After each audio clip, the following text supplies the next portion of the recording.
প্রিয় দর্শক শ্রোতা, আজকে এমন একটি ইস্তেগফারের কথা আপনাদেরকে বলে দেব। এই ইস্তেগফারটি যদি রোজা রেখে পড়তে পারেন তাহলে আল্লাহ তাআলা আপনাকে 13টি পুরস্কার দান করবেন। প্রিয় দর্শক, এই ইস্তেগফারটি পড়লে যে 13টি পুরস্কার দান করবেন তা হলো, সর্বপ্রথম 1 নম্বরে আপনার জীবনের সকল গুনাহ খাতা আল্লাহ তাআলা মাফ করে দিবেন। বলুন সুবহানাল্লাহ। আমরা অনেকেই ধারণা করি যে আমরা এত বেশি পাপ করেছি, আল্লাহ তাআলা কি আমাদেরকে ক্ষমা করবেন? এই চিন্তা থেকে আমরা আরও অধিক গুনাহের দিকে ধাবিত হতে থাকি। অথচ মহান আল্লাহ তাআলা ঘোষণা দিয়েছেন, কেউ কোনো গুনাহ হয়ে গেলে, কেউ কোনো গুনাহ করে ফেললে যদি তার কাছে ক্ষমা চান তাকে তিনি ক্ষমা করে দেন। বলুন সুবহানাল্লাহ। পবিত্র কোরআনে আল্লাহ তাআলা বলেন, আর কেউ কোনো মন্দ কাজ করে অথবা নিজের প্রতি জুলুম করে পরে আল্লাহ তাআলার কাছে ক্ষমা প্রার্থনা করলে আল্লাহ সুবহানাহু ওয়া তাআলা সে তাকে ক্ষমা করে দেন। আল্লাহ তাআলা ক্ষমাশীল, পরম দয়ালু, সে ক্ষমা পাবে। বলুন সুবহানাল্লাহ। সূরা নিসা আয়াত 110। 2 নম্বর পুরস্কারটি হলো, ধন সম্পদে আল্লাহ তাআলা বরকত দান করবেন। পাপমুক্ত থাকার অন্যতম মাধ্যম হলো ইস্তেগফার পাঠ করা। ইস্তেগফারের মাধ্যমে মহান আল্লাহ তাআলা বান্দাকে অর্থাৎ আমাদেরকে পরিশুদ্ধ করেন, ফলে তার রিজিকের অভাব দূর হয়ে যায়। হযরত ইবনে আব্বাস রাদিয়াল্লাহু তাআলা আনহু থেকে বর্ণিত, তিনি বলেছেন, আল্লাহ রাসূল সাল্লাল্লাহু আলাইহি ওয়াসাল্লাম ইরশাদ করেছেন, যে ব্যক্তি বেশি বেশি ইস্তেগফার পাঠ করবে আল্লাহ তাআলা তার সব সংকট থেকে উত্তরণের পথ বের করে দিবেন। বলুন সুবহানাল্লাহ। সব দুশ্চিন্তা তার মিটাইয়া দিবেন এবং অকল্পনীয় উৎস থেকে তার রিজিকের ব্যবস্থা করে দিবেন। বলুন সুবহানাল্লাহ। সে কল্পনা করতে পারবে না তার রিজিক কোথা থেকে আসবে এই ইস্তেগফারে আমল করলে। প্রিয় দর্শক, এই পবিত্র মাহে রমজানে এজন্য আমরা অবশ্যই এই ইস্তেগফারে আমল করব। 3 নম্বর পুরস্কারটি হলো, দুশ্চিন্তা, টেনশন, পেরেশানি আল্লাহ সুবহানাহু ওয়া তাআলা দূর করে দিবেন। আল্লাহর প্রিয় হাবিব রাসূল সাল্লাল্লাহু আলাইহি ওয়াসাল্লাম বলেছেন, যে ব্যক্তি নিজের জন্য ইস্তেগফার, ক্ষমা প্রার্থনা নিয়মিত করে আল্লাহ তাআলা তাকে সব দুশ্চিন্তা থেকে মুক্তি দিবেন, সব সংকীর্ণতা থেকে উদ্ধার করবেন এবং তাকে এমনভাবে জীবিকার ব্যবস্থা করবেন যা তার চিন্তার বাহিরে। বলুন সুবহানাল্লাহ। নাসাই শরীফের হাদিস। 4 নম্বর পুরস্কারটি হলো, আল্লাহ তাআলা এই ইস্তেগফার পাঠকারীকে বিভিন্ন রকমের আযাব গজব থেকে রক্ষা করবেন। বলুন সুবহানাল্লাহ। মানুষের পাপের কারণে যে আযাব ও গজব আল্লাহ তাআলার পক্ষ থেকে অবধারিত হয়ে গিয়েছিল তা আল্লাহ তাআলা দূর করে দিবেন। যেমন হযরত ইউনুস আলাইহিস সালাতু ওয়াস সালামের জাতির উপর যখন আল্লাহ তাআলার আযাব নির্ধারিত হয়েছিল তখন তারা তওবা ইস্তেগফার পাঠ করা শুরু করে দিলেন, ফলে আল্লাহ তাআলা তাদের গুনাহসমূহ ক্ষমা করে দিয়েছিলেন এবং তাদের উপর থেকে ভয়ানক আযাব সরিয়ে দিয়েছিলেন। বলুন সুবহানাল্লাহ। এজন্য আমাদের সকল প্রকার ক্ষতি থেকে, আযাব গজব থেকে রক্ষা পেতে হলে অবশ্যই আমরা ইস্তেগফারের আমল করব। 5 নম্বর পুরস্কারটি হলো, বিপদ আপদ বালা মুসিবত দূর হয়। মহান আল্লাহ তাআলা মাঝে মাঝে বান্দাকে, আমাদেরকে পাপের শাস্তি স্বরূপ বিভিন্ন ধরনের বিপদ আপদ ও আযাব দিয়ে থাকেন। কিন্তু তারা যখন ইস্তেগফারে লিপ্ত হয়ে যায় তখন তিনি আযাব গজব উঠিয়ে নেন। পবিত্র কোরআনে আল্লাহ তাআলা বলেন, এবং আল্লাহ তাআলা এমনই নন যে তারা ক্ষমা প্রার্থনা করবে, ইস্তেগফার পাঠ করবে, অথচ তিনি তাদেরকে শাস্তি দিবেন। সূরা আনফাল আয়াত 33। আল্লাহ তাআলা সূরা আনফাল আয়াত 33-এ বলেন, আল্লাহ তাআলা এমনই নন যে আমরা ইস্তেগফার পাঠ করব, ক্ষমা চাইব আল্লাহ তাআলার কাছে, আল্লাহ তাআলা আমাদেরকে শাস্তি দিবেন। অবশ্যই আল্লাহ তাআলা আমাদেরকে মাফ করে দিবেন। অতএব যে কোনো ধরনের বিপদ আপদ বালা মুসিবত দেখা দিলে মুমিনের প্রধান কাজ হলো বেশি বেশি ইস্তেগফার পাঠ করা। প্রিয় দর্শক, এই ইস্তেগফার আমরা বেশি বেশি পাঠ করব। 6 নম্বর পুরস্কারটি হলো সুসন্তানের মাধ্যমে আল্লাহ তাআলা আমাদেরকে সাহায্য করবেন। বিয়ের পর অনেক মানুষের সন্তান হয় না। সন্তান লাভের জন্য, সন্তান পাওয়ার জন্য অনেক চেষ্টা করে। কেউ মাজারে গিয়ে মান্নত করে সন্তান চায়, কেউ আবার ভণ্ড পীরের কাছে যায়, গিয়ে অর্থ দেয় এবং আবার তার কাছে দোয়া চায়, সন্তান চায়। কেউ আবার ঈমান হারায়, অর্থ খোয়ায়, কিন্তু সন্তান পায় না। অথচ আল্লাহ তাআলা ইস্তেগফারের বিনিময় এমন সুসন্তানের প্রতিশ্রুতি দিয়েছেন যারা বাবা মার উপহারে আসবে, তাদের সাহায্য সহযোগিতা করবে। বলুন সুবহানাল্লাহ। ইস্তেগফার বেশি বেশি পাঠ করলে যাদের সন্তান হয় না, আল্লাহ তাআলা তাদেরকে সন্তান দান করবেন। আর যারা সন্তান পেয়েছেন তাদেরকে আল্লাহ তাআলা এমন সুসন্তান দান করবেন, সলিহিন নেককার দিনদার সন্তান দান করবেন যা বাবা মার উপহারে আসবে, বাবা মার সহযোগিতা করবে। প্রিয় দর্শক, অবশ্যই আমরা এই জন্য বেশি বেশি ইস্তেগফার পাঠ করব। ইস্তেগফার পাঠ করলে আমাদের সুসন্তান আমরা লাভ করতে পারব। এই জন্য আমরা যদি ছেলেমেয়ের ভালো চাই, নিজের ভালো চাই, এই পুরস্কারগুলো পেতে চাই, অবশ্যই ইস্তেগফারে আমল করব। 7 নম্বর পুরস্কারটি হলো সম্মান বৃদ্ধি করবেন। বলুন সুবহানাল্লাহ। বর্তমানে অনেক জ্ঞানী গুণী শিক্ষিত এবং সম্মানী লোক আছেন যারা সমাজে কাঙ্ক্ষিত মর্যাদা পান না। তারাও কারণ ইস্তেগফার বেশি বেশি পাঠ করলে মানুষের কাছে আপনার সম্মান ইজ্জত আল্লাহ তাআলা বাড়িয়ে দিবেন। বলুন সুবহানাল্লাহ। 8 নম্বর পুরস্কারটি হলো আল্লাহ তাআলা আমাদের শক্তিকে বৃদ্ধি করে দিবেন। বর্তমানে আমরা সব ক্ষেত্রে দুর্বল। আমরা যদি বেশি বেশি ইস্তেগফার পাঠ করি তাহলে তিনি আমাদেরকে শারীরিক শক্তি, অর্থনৈতিক শক্তি সঙ্গে গায়বী শক্তি যুক্ত করে দিবেন। বলুন সুবহানাল্লাহ।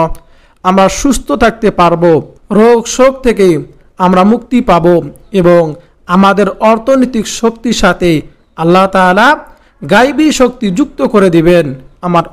আমাদের কোনো অভাব হবে না। বলুন না সুবহানাল্লাহ। 9 নম্বর পুরস্কারটি হলো মুস্তাজাবুদ দাওয়ার গুণ অর্জন হয় এই ইস্তেগফার পড়ার কারণে। বলুন সুবহানাল্লাহ। অর্থাৎ ইস্তেগফার পাঠকারী এমন হয়ে যাবেন যখন তিনি কোনো দোয়া করবেন আল্লাহ তাআলা তার দোয়া সঙ্গে সঙ্গে কবুল করবেন। মুস্তাজাবুদ দাওয়ার গুণ, মুস্তাজাবুদ দাওয়া বলা হয় ওই ব্যক্তিকে যে ব্যক্তি দোয়া করার সঙ্গে সঙ্গে আল্লাহ তাআলা তার দোয়া কবুল করে থাকেন। ইস্তেগফার পাঠকারী এমন হয়ে যাবেন, মুস্তাজাবুদ দাওয়ার গুণ অর্জন হয়ে যাবে তার। সে দোয়া করলে সঙ্গে সঙ্গে তার দোয়া আল্লাহ তাআলা কবুল করবেন। বলুন না সুবহানাল্লাহ। 10 নম্বর পুরস্কারটি হলো পরকালে আল্লাহ তাআলা আমাদের প্রতি রাজি খুশি হয়ে আমাদেরকে জান্নাত দান করবেন। বলুন না সুবহানাল্লাহ। জীবনের সবচেয়ে বড় সফলতা হলো কিয়ামতের দিন আমরা জান্নাত পাওয়া।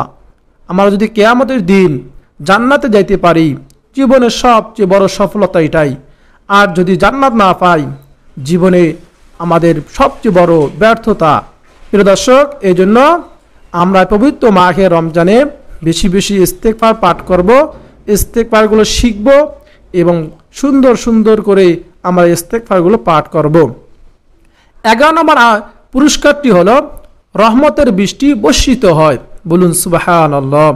আল্লাহ তাআলা আমাদের উপর রহমতের বৃষ্টি বর্ষণ করবেন, ফসল আদি ভালো হবে। 12 নম্বর পুরস্কারটি হলো পরিবারে শান্তি আসে। প্রিয় দর্শক, এখন প্রায় 90% অধিক পরিবারে অশান্তি, ভাই ভাই এরকম হানাহানি, কাটাকাটি, মারামারি, সংসারে অশান্তি আর অশান্তি, সংসারে শান্তি নেই। আমরা যদি ইস্তেগফারে আমল করতে পারি, আল্লাহ তাআলা আমাদের পরিবারে শান্তি দান করবেন। বলুন সুবহানাল্লাহ। সর্বশেষ 13 নম্বর পুরস্কারটি হলো আল্লাহ তাআলার সন্তুষ্টি অর্জিত হয়। বলুন সুবহানাল্লাহ। আমরা যদি আল্লাহ তাআলাকে সন্তুষ্ট করতে পারি, আল্লাহ তাআলা যদি আমার প্রতি, আপনার প্রতি সন্তুষ্ট থাকে, পৃথিবীর মধ্যে আর কি চাই আমরা? আল্লাহ তাআলা আমাদের জন্য যথেষ্ট হয়ে যাবেন। এই জন্য আমরা বেশি বেশি এই ইস্তেগফারে আমল করব। সুসংবাদ তার জন্য, আল্লাহ সুবহানাহু ওয়া তাআলা সাধারণত তওবা ও ইস্তেগফার অর্থাৎ আস্তাগফিরুল্লাহ আস্তাগফিরুল্লাহ এর মাধ্যমে আমাদেরকে ক্ষমা করেন। কোরআনে আল্লাহ তাআলা সেই ব্যক্তি সম্পর্কে বলেছেন, যে ব্যক্তি বেশি বেশি ইস্তেগফার পাঠ করবে, আল্লাহ তাআলা পবিত্র কোরআন মাজিদে তার সম্পর্কে বলেছেন। আল্লাহ তাআলা বলেন, নিশ্চয় আল্লাহ তাআলা সেই সকল লোকদের ভালোবাসেন যারা তওবা করে। সূরা আল বাকারা আয়াত 222। তওবা করে ফিরে আসলে পূর্বের গুনাহগুলো আল্লাহ তাআলা নেকি দ্বারা পরিবর্তন করে দেন। সুবহানাল্লাহ। সূরা ফুরকান আয়াত 70। তোমরা কি কামনা করো না যে আল্লাহ তাআলা তোমাদেরকে ক্ষমা করেন? আল্লাহ তাআলা ক্ষমাশীল, পরম করুণাময়। সূরা নূর। এবার দেখি চলুন ইস্তেগফারের ব্যাপারে আমার প্রিয় নবীজি সাল্লাল্লাহু আলাইহি সাল্লাম কি বলেছেন জেনে নেই। সুসংবাদ তার জন্য যার হিসাবে খাতায় বেশি বেশি ইস্তেগফার পাওয়া যাবে। আল্লাহ রাসূল সাল্লাল্লাহু আলাইহি সাল্লাম বলেছেন, সুসংবাদ তার জন্য যার হিসাবের খাতায়, আমল নামায় বেশি বেশি ইস্তেগফার পাওয়া যাবে। বলুন না সুবহানাল্লাহ। সেদিন সেই ব্যক্তি নির্ভয়ে খুশি হয়ে বলবে, যার ব্যাপারে মহান আল্লাহ তাআলাই বলেছেন। অতঃপর যার আমল নামায় ডান হাতে দেওয়া হবে, সেও বলবে, নাও তোমরা আমল নামা পড়ে দেখো। মহান আল্লাহ তাআলার কাছে দোয়া করি, হে আল্লাহ, যে ব্যক্তি এই ছোট্ট ইস্তেগফারের আমলগুলো করবে, তুমি তাদের জীবনের সকল গুনাহ খাতা ক্ষমা করে দিও, তুমি তাদের রিজিকের মধ্যে বরকত দিও, আমিন। প্রিয় দর্শক, এই ভিডিওতে একটা লাইক দিয়ে আমিন লিখে আপনিও দোয়াতে শরীক থাকবেন। প্রিয় দর্শক শ্রোতা, ইস্তেগফার হলো আল্লাহ তাআলার কাছে ক্ষমা প্রার্থনা করা। রাসূলুল্লাহ সাল্লাল্লাহু আলাইহি সাল্লাম বলেন, আল্লাহর কসম, আল্লাহর কসম, আমি দিনের মধ্যে 70 বারও অধিক ইস্তেগফার করি, আল্লাহ তাআলার কাছে ক্ষমা চাই এবং তওবা করি। সহিহ বুখারী শরীফের হাদিস। প্রিয় দর্শক শ্রোতা, আল্লাহ রাসূল সাল্লাল্লাহু আলাইহি সাল্লাম সহ সব নবী রাসূলদের নিষ্পাপ, তাদের পিছনের সামনের সকল গুনাহ আল্লাহ তাআলা ক্ষমা করে দেন এবং নবী রাসূলরা নিষ্পাপ। তা সত্ত্বেও প্রিয় দর্শক শ্রোতা, আমাদের প্রিয় হাবিব 70 বারও অধিক আল্লাহ তাআলার কাছে ক্ষমা চাইতেন, ইস্তেগফার পাঠ করতেন। প্রিয় দর্শক, এই ইস্তেগফারের অনেক অনেক ফজিলত রয়েছে। প্রিয় দর্শক শ্রোতা, ইস্তেগফার কিভাবে করব? আমরা ইস্তেগফার কিভাবে করব? ইস্তেগফার যে কোনো শব্দ দ্বারা করা যায়, যেমন আস্তাগফিরুল্লাহ আস্তাগফিরুল্লাহ, এমনকি ইয়া আল্লাহ আমাকে ক্ষমা করে দিন, ইয়া আল্লাহ আমাকে ক্ষমা করে দিন বলে দোয়া করলেও হবে। তবে রাসূলুল্লাহ সাল্লাল্লাহু আলাইহি সাল্লাম যে বাক্যে ইস্তেগফার করেছেন, সে বাক্যগুলো ক্ষমা চাওয়ার নিঃসন্দেহে অতি উত্তম। এখানে হাদিসে বর্ণিত কিছু ইস্তেগফারের কথা বলবো। প্রিয় দর্শক শ্রোতা, যেগুলো ইস্তেগফার রাসূলুল্লাহ সাল্লাল্লাহু আলাইহি ওয়াসাল্লাম পড়েছেন। হাদিসে বর্ণিত এমন কিছু ইস্তেগফারের কথা আপনাদেরকে বলবো। এক নম্বরে শুধু আস্তাগফিরুল্লাহ আস্তাগফিরুল্লাহ বলা। রাসূলুল্লাহ সাল্লাল্লাহু আলাইহি ওয়াসাল্লাম নামাজ শেষে 3 বার আস্তাগফিরুল্লাহ আস্তাগফিরুল্লাহ বলতেন। মুসনাদ আহমদ শরীফের হাদিস। 2 নম্বরে রাসূলুল্লাহ সাল্লাল্লাহু আলাইহি ওয়াসাল্লাম বলেছেন, যে ব্যক্তি এই ইস্তেগফার পাঠ করবে, আস্তাগফিরুল্লাহাল্লাযী লা ইলাহা ইল্লা হুয়াল হাইয়ুল কাইয়্যুম ওয়া আতুবু ইলাইহি, আস্তাগফিরুল্লাহাল্লাযী লা ইলাহা ইল্লা হুয়াল হাইয়ুল কাইয়্যুম ওয়া আতুবু ইলাইহি, সে জিহাদের ময়দান থেকে পলায়ন করলেও তাকে ক্ষমা করা হবে। আবু দাউদ শরীফের হাদিস 1517। 3 নম্বর ইস্তেগফারটি হলো রাসূলুল্লাহ সাল্লাল্লাহু আলাইহি ওয়াসাল্লাম মসজিদে অবস্থানকালে একই বৈঠকে 100 বার এই ইস্তেগফার পাঠ করেছেন। ইস্তেগফারটি হলো রাব্বিগফিরলি ওয়া তুব আলাইয়া ইন্নাকা আনতাত তাওয়াবুর রহিম। রাব্বিগফিরলি ওয়া তুব আলাইয়া ইন্নাকা আনতাত তাওয়াবুর রহিম। আবু দাউদ শরীফের হাদিস। 4 নম্বর ইস্তেগফারটি হলো সবচেয়ে মর্যাদাপূর্ণ গুনাহ মাফের শ্রেষ্ঠ ইস্তেগফার, সাইয়্যিদুল ইস্তেগফার। এই সাইয়্যিদুল ইস্তেগফার হলো গুনাহ মাফের সর্বশ্রেষ্ঠ ইস্তেগফার, মর্যাদাপূর্ণ ইস্তেগফার। ইস্তেগফারটি হলো আল্লাহুম্মা আনতা রাব্বি লা ইলাহা ইল্লা আনতা খলাকতানি ওয়া আনা আবদুকা ওয়া আনা আলা আহদিকা ওয়া ওয়া'দিকা মাস্তাতা'তু আউযু বিকা মিন শাররি মা সানা'তু আবুউ লাকা বিনি'মাতিকা আলাইয়া ওয়া আবুউ বিযামবি ফাগফিরলি ফাইন্নাহু লা ইয়াগফিরুয যুনুবা ইল্লা আনতা। নবী করিম সাল্লাল্লাহু আলাইহি সাল্লাম বলেন, যে ব্যক্তি দিনে সকালে দীর্ঘ বিশ্বাসের সঙ্গে এই ইস্তেগফার পড়বে আর সন্ধ্যা হওয়ার আগেই সে মারা যাবে, সে জান্নাতি হবে। বলুন না সুবহানাল্লাহ। আর যে ব্যক্তি রাতে প্রথম ভাগে দীর্ঘ বিশ্বাসের সঙ্গে ইস্তেগফার পড়ে নিবে আর সে ভোর হওয়ার আগেই মারা যাবে, সে জান্নাতি হবে।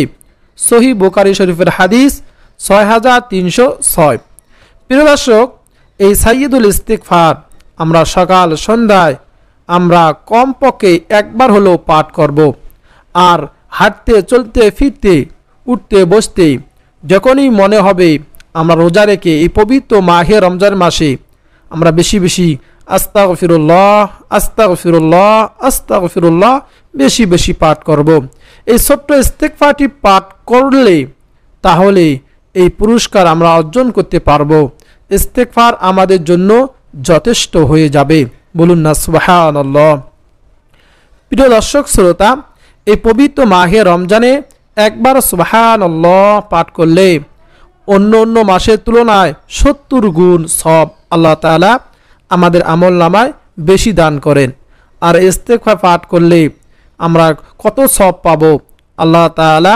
এটা তো মাত্র আমি 13টি পুরস্কারের কথা বললাম, আরও অধিক অধিক ইস্তেগফারের ফজিলত রয়েছে, আমরা এই ফজিলতগুলো অর্জন করতে পারবো।